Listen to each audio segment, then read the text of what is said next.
महिमा बजग में निराली पूजाली मैया मैहर वाली। महिमा बजग में निराली पूजाली मैया मैहर वाली। मैहर वाली मैया मौजमपुर वाली।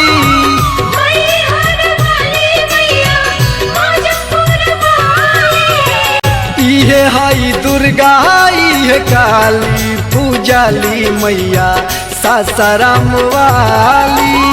महिमा बजग में निराली पूजाली मैया मैहर वाली।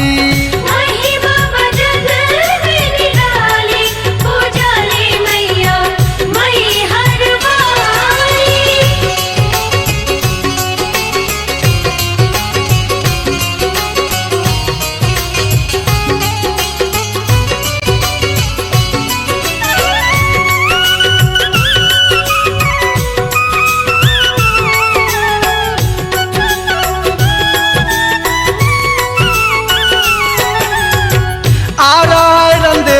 पटना पटन माई बिहिया में बाड़ी सुना महतिन दाई।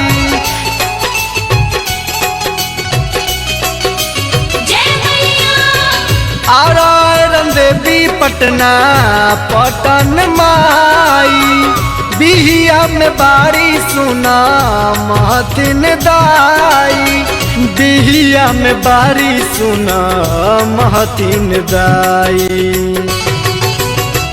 द्वार से नयावे कोई खाली पूजाली मैया बखोरापुर वाली। महिमा बजग में निराली पूजाली मैया मैहर वाली।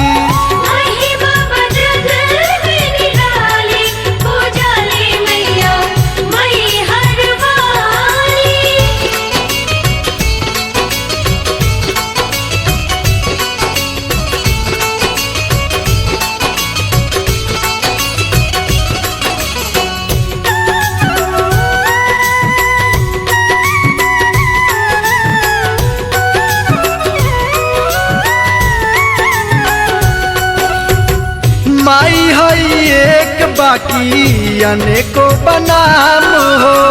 अलग अलग रूप अलग अलग बावे धाम हो।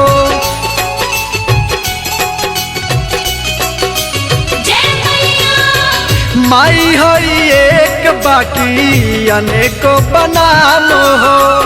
अलग अलग रूप अलग अलग बावे धाम हो।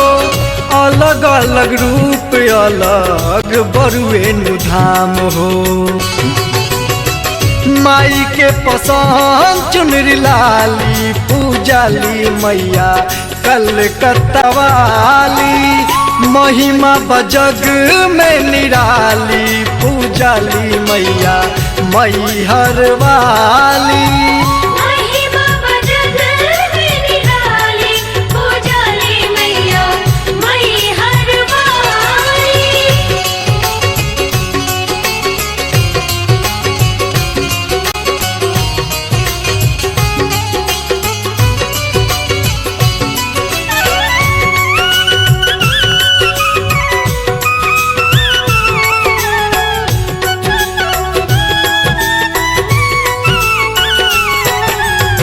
लाल सन गेंदर पूजस माई के चरनिया।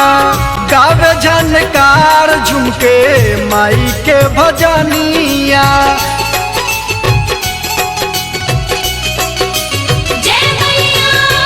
कुमार रमेश पूजस माई के चरनिया। गावे झनकार झुमके माई के भजनिया। गावे झनकार झुमके माई के भजनिया। सोरहो सिंगार में सोहाली पूजाली मैया थावे वाली। महिमा बजग में निराली पूजाली मैया मैहर वाली।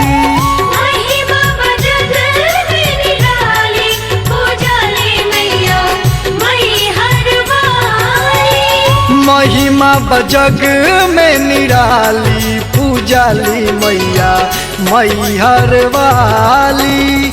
महिमा बजग में निराली पूजाली मैया मैहर वाली।